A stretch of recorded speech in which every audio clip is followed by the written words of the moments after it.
Imagine waking up early in the morning, thunder, lightning, rain, grabbing your phone, doom scrolling through your social media feeds to see that everyone's talking about this new Wi-Fi network that's being broadcast all around the world, R13-8.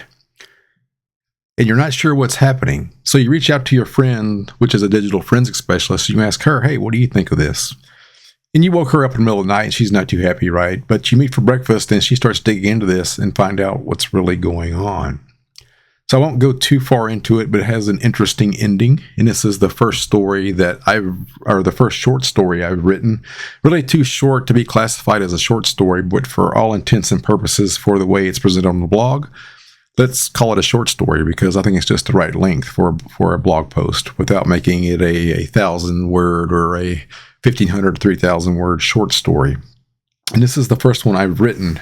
This was a challenge for me. I had very much a love-hate relationship with my writing as I wrote this.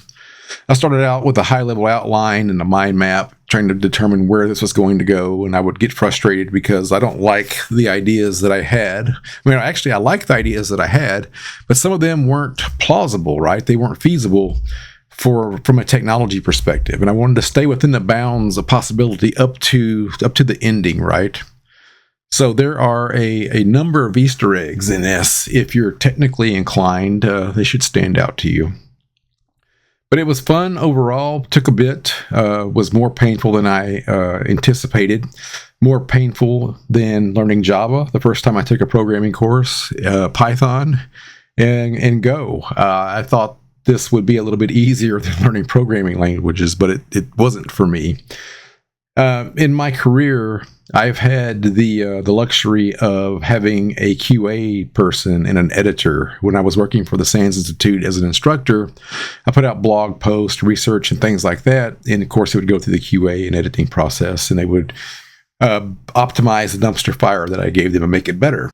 As a technical security consultant, where I produce technical reports weekly, throughout the year for the organizations that I consult with, I hack into their websites to help keep people from hacking into their websites. And I put all that in a great report with screenshots and walkthroughs and things like that. Again, it goes through peer review, QA, editing, and then final review. And everything is where it needs to be.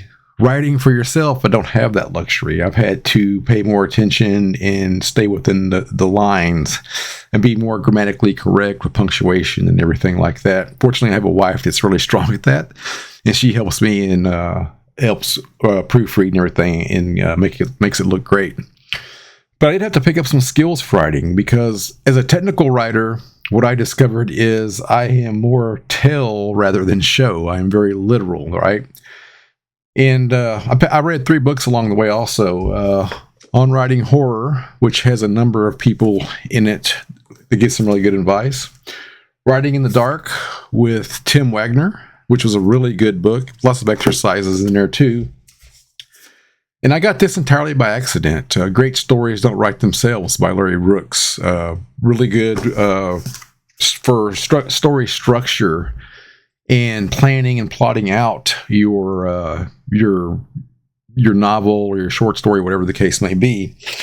I also had to become more descriptive, and that was a challenge. So I actually made myself a number of cheat sheets on descriptors for like the 5 senses, technology, ambience, body language, things like that. And for instance, the 5 senses, sight, sound, smell, olfactory, taste, and touch. You put those high-level topics in there, then you start typing in, hey, what are the different ways I can describe sight, sound?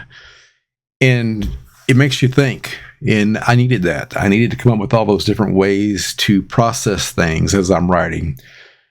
And I wrote the story, and I went back and read it, and it wasn't that good, honestly. And I tried to change things and make it more descriptive. And I saw ways, once you get into the flow of it, it's like, okay, there are ways to make all this more descriptive and provide a better experience to the reader. And that was very time consuming, more so than I anticipated. But it was fun in the end. I'm happy with the way it turned out. I feel like I could have done better. But just starting out, it's the first one I've got out there. So take a look, see what you think. I'll post blog posts and things like that. Oh, in the story also, there are a number of Easter eggs. See if you can spot them. But I'm just coming into this, right? Just starting to work my way to becoming a seasoned writer. And this is one of the first things I've done to get there. I'll post periodic blog posts and things like that as this journey continues. Hope to see you then.